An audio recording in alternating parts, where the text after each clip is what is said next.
Fala galera, beleza? Como vocês me acompanham lá nos stories, vocês sabem que eu tô aqui com o Fernandão, analista aqui da Insight. O cara manda muito na análise de fundo imobiliário e ações. A gente tá gravando alguns vídeos aqui pro canal. E o primeiro vídeo é o de hoje, que é o seguinte: qual a diferença prática de um fundo imobiliário de papel atrelado ao IPCA, ao IGPM ou então até ao CDI, né? Qual que é o melhor? Pô, muita gente me pergunta isso lá nos stories, lá do Instagram, né? Pô, resolvi fazer essa pergunta pro cara que mais entende disso. O analista que gosta muito de fundos imobiliários. Afinal de contas, então, Fernandão, o que tu acha, cara? Vale a pena mais IPCA, IGPM? O que tem a dizer sobre esse assunto aí?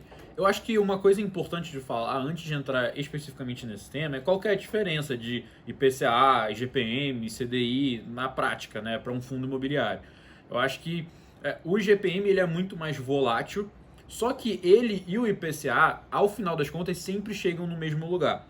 Então não importa o caminho que eles fazem, eles sempre vão chegar no mesmo lugar. Então o IGPM ele é bem mais volátil, o IPCA ele é um pouco mais escadinha e o CDI, por outro lado, tenta acompanhar um pouco o IPCA, né? Afinal essa é a função do Banco Central, né? Acompanhar o IPCA Sim. lá com a Selic, só que ele é um pouco mais lento, né? Então é um desenvolvimento muito mais lento o do CDI.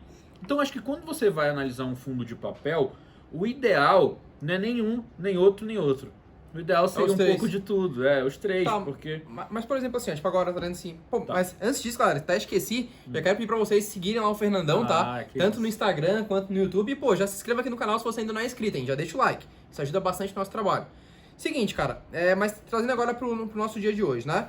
A gente pega o GPM que quase bateu 20% aí no acumulado dos últimos 12 meses, a gente pega o IPCA que tá na faixa dos 4% mais ou menos, e o CDI que tá aproximadamente 1,9%, né?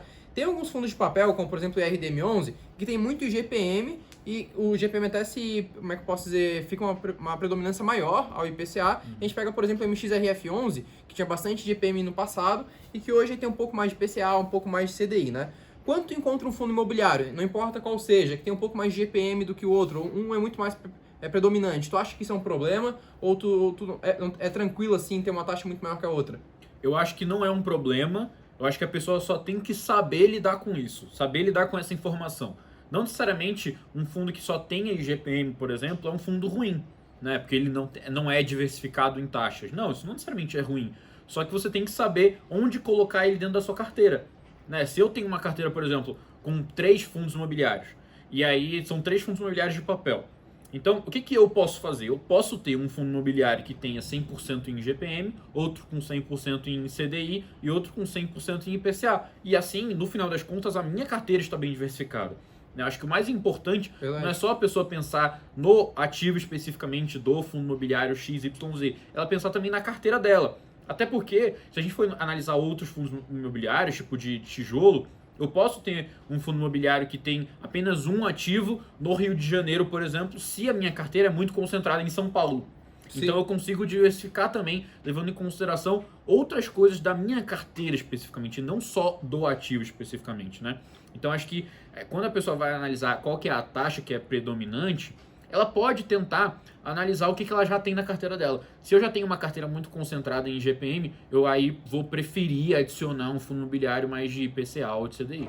Então, para finalizar, uma última pergunta que eu acho que é uma dúvida assim bem comum também. Um cara que é mais conservador, tipo aquele cara, eu quero me arriscar um pouco mais nas ações, mas nos fundos imobiliários eu quero ser bem conservador, não quero correr muito risco nos fundos imobiliários. É melhor eu me ater somente a uns que priorizam o IPCA e o CDI, ou é legal ter um pouco de GPM também? Porque o GPM é um pouco mais volátil, né? Sim. É uma taxa que tem uma volatilidade um pouco maior que os dois. Ou esse cara pode ter um pouco de GPM na carteira também. Lembrando sempre que a diversificação é a mão do negócio, mas aquele cara que é bem conservador mesmo. Eu acho que ele pode ter um pouco de GPM sim, só que quando ele for adquirir um fundo imobiliário que seja muito atrelado ao GPM, ele precisa ser um pouco mais conservador também no valuation, por exemplo.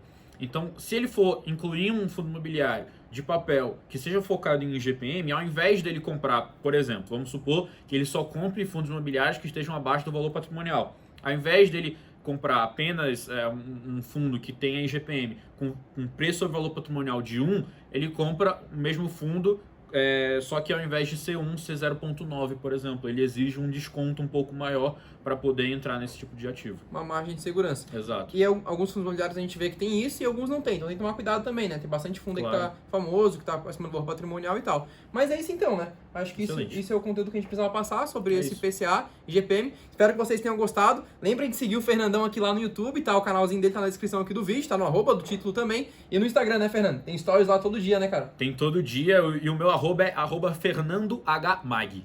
Fechou. Tamo junto, galera. Até o próximo.